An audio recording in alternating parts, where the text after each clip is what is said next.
बसलेलो आहे आणि तुम्ही सुरुवातीपासून आमच्या सगळ्यांची भूमिका ऐकलेली आहे. त्याच्यात कुठेही आम्ही राजकारण आणलेलं नाही.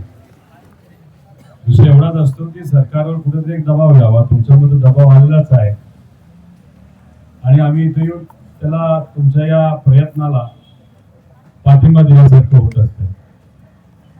मला असं वाटतं गेल्यावर सुद्धा मला जेव्हा जाणवलं की सरकारकडनं कदाचित मी इथं बसला असल्यामुळे निर्णय घ्यायचा होता, पण मग सरकार म्हणत होतं की अरे ते रोहित पवारला जाऊ द्या म्हणून आम्ही निर्णय घेतो.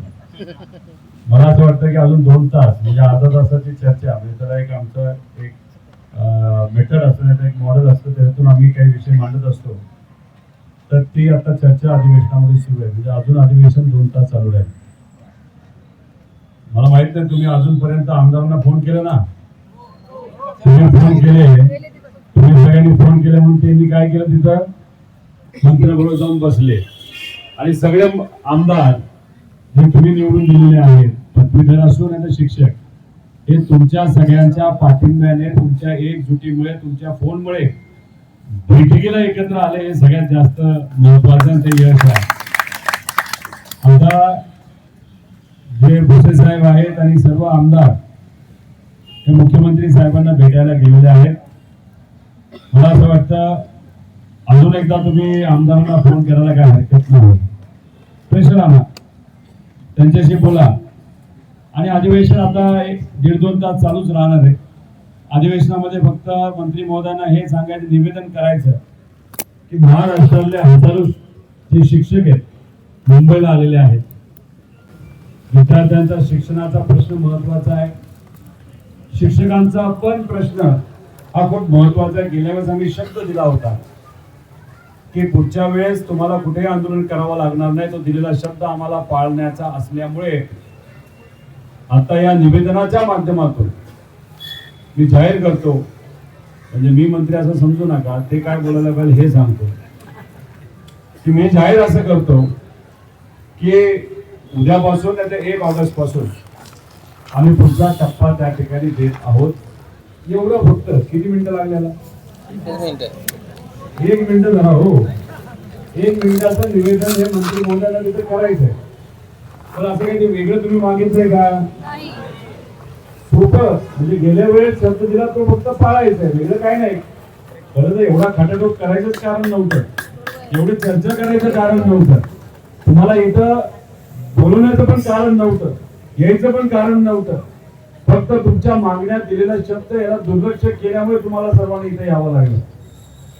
आता मला असं वाटतं की समजा त्या सगळ्या आमदारांशी तुम्ही सातत्याने बोलत राहा. मंत्री महोदय हे जे मुख्यमंत्री साहेबांशी भेटले असतील आणि तुमचं सगळं एकजूट बघितल्यानंतर त्यांना निर्णय हा घ्यावाच लागेल. चांगलं तर मी महाजन साहेबांशी बोलण्याचा प्रयत्न परत एकदा करतो. त्यांना सांगतो की तुम्ही निर्णय आता पुढच्या 1-1.5 तासामध्ये घेणार असाल तर गेल्या वेळेस प्रमाणे मी इथं थांबत नाही, तुम्ही या आणि इथं घोषणा करा. पण त्यांनी समजा त्या ठिकाणी त्या बाबतीत काही शब्द दिला नाही तर मग माणुसकीच्या नात्याने तुम्ही इकडे तिकडे कुठेतरी बसण्यापेक्षा इथं जरा आडोस आहे असं मला वाटतं.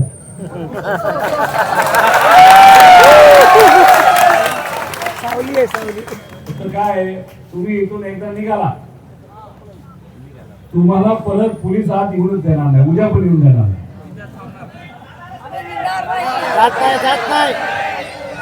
जात नाही. त्यामुळे आता जरा विरोधात असल्यामुळे मी फार आक्रमक बोलू शकतो आणि तुम्हाला माहिती कधी माझी सटकली तुम्ही कधी काय काय पण बोलू शकता. पण हा विषय शांततेत चर्चेतून मार्गी लागला पाहिजे अशी आमची भूमिका आहे. आम्ही विरोधात आहोत आणि आम्ही तुमची भूमिका मांडणार. समजा आम्ही आलो तर कुठेतरी मीडियाचं लोकांचं लक्ष त्याच्याकडे जातं. बऱ्याच लोकांना वाटतं अरे आपण पण काहीतरी केलं पाहिजे, म्हणून कुठेतरी प्रेशर वेगळ्या पद्धतीने तिथे येत असतं. त्यामुळे मी तुम्हाला काय आक्रमक बोलून तुम्हाला असं म्हणणार नाही की चला आता चालायला लागा, हे करून शांततेत इथे बसून 1.5-2 तास आपण थांबूया. काय बोलतात, काय मुख्यमंत्री साहेब बोलतात हे बघूया. मी सुद्धा मंत्री महोदयांशी बोलण्याचा प्रयत्न त्या ठिकाणी करतो.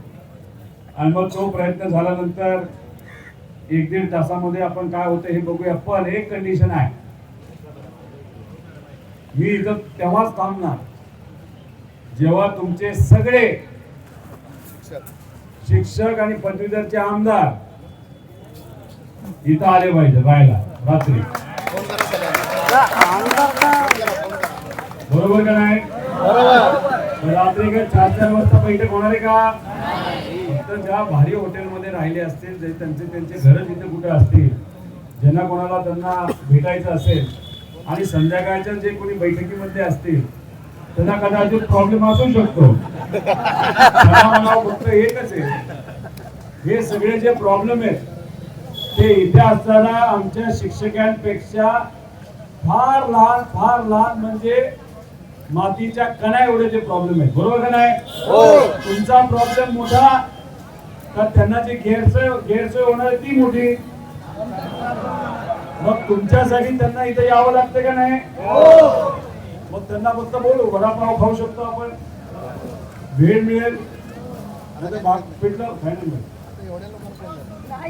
बिस्किट काय नसतं तर चालतंय.